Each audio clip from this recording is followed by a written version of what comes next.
ఒక స్త్రీమూర్తి యొక్క గొప్పదనాన్ని దేవుడు దేవతతో ఇలా చెప్తాడు. యావత్ సృష్టిని ఒక గంటలో తయారు చేయగలిగిన దేవుడు స్త్రీమూర్తిని తయారు చేయడానికి మాత్రం వారం రోజులు కష్టపడ్డాడంట. ఎందుకో తెలుసుకోవాలంటే మనం మనసు పెట్టి వినాల్సిందే. మగవాడితో సహా సర్వజీవులను పుట్టించిన దేవుడు చివరగా ఒక స్త్రీని పుట్టించడం మొదలుపెట్టాడు. ఒకరోజు 2 రోజులు కాదండోయ్, ఏకంగా వారం రోజులు తీసుకున్నాడంట. స్త్రీమూర్తిని సృష్టించడం కోసం మిగిలిన పనులన్నీ మానుకొని తన నాథుడు స్త్రీ సృష్టి కోసం ఇంతగా తలమునకలైపోవడం చూసిన దేవత అడిగిందంట, స్త్రీని సృష్టించడానికి ఎందుకింత సమయం తీసుకున్నారని.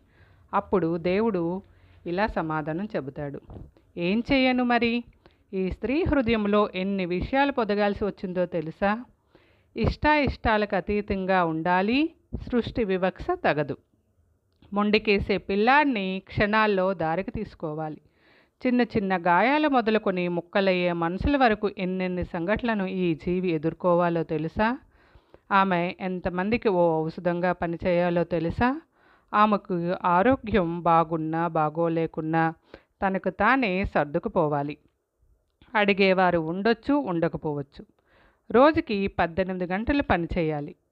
ఇన్ని రకాల పనులు చేయాల్సి వచ్చినా ఆమెకు ఉన్నవి 2 చేతులే అన్నాడు దేవుడు. అవునా?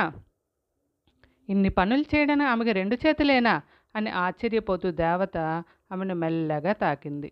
ఇదేంటి ఇంత మృదువుగా ఉందే ఈమె దేహం అని ప్రశ్నించింది. అప్పుడు దేవుడు ఇలా సమాధానం చెబుతాడు, ఆమె శారీరకంగా మృదువుగా, మెత్తగా, నాజూగ్గా ఉండొచ్చు, కానీ మానసికంగా ఆమె ఎంతో బలవంతురాలు.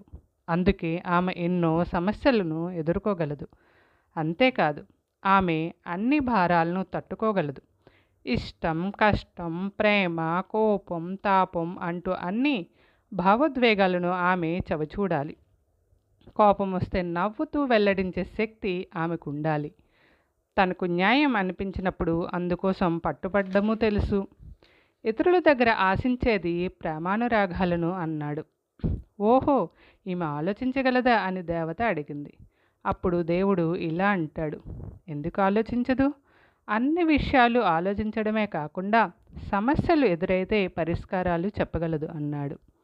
దేవత ఆమె చెక్కిళ్లను తాకి, ఈ చెక్కిళ్ళు తడిగా ఉన్నాయేంటి? కన్నీరు కారుస్తోందిగా, ఏంటిది అని అడిగింది. అప్పుడు దేవుడు, అదా కన్నీరది. ఆ కన్నీటిలో ఆనందము, ఆవేదన, దుఃఖము, దిగులు, ఆశ్చర్యము, భయము అంటూ అన్ని రకాల ఉద్వేగ భరితాలు ఉంటాయి. ఆ కన్నీటికున్న శక్తి అనంతం. పైగా మరో జీవికి ప్రాణం పోసి 9 నెలలు పొట్టలో మోసే నేర్పు ఆమెకు ఉంది అని చెప్పాడు. దేవత ఆశ్చర్యపోతూ, మీ సృష్టిలో విశిష్టమైనది ఇదే అని చెప్పింది. అయితే దేవుడు, అంతా బాగానే ఉన్నా ఆమెకు తన విలువ, శక్తి తెలిసినా వాటిని అవసరమైతే తప్ప ప్రయోగించదు. అప్పటి వరకు తెలిసినట్టే ఉంటుంది. అవసరమైనప్పుడు ఆ శక్తి ముందు ఎవరూ నిలబడలేరు అని చెప్పి భూమి మీదకు పంపాడు స్త్రీని.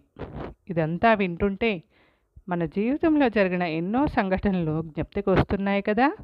అందుకనేనేమో స్త్రీమూర్తిని పుడమ తల్లితో పోల్చారు. జై హింద్. ఇట్లు మీ జీలీల.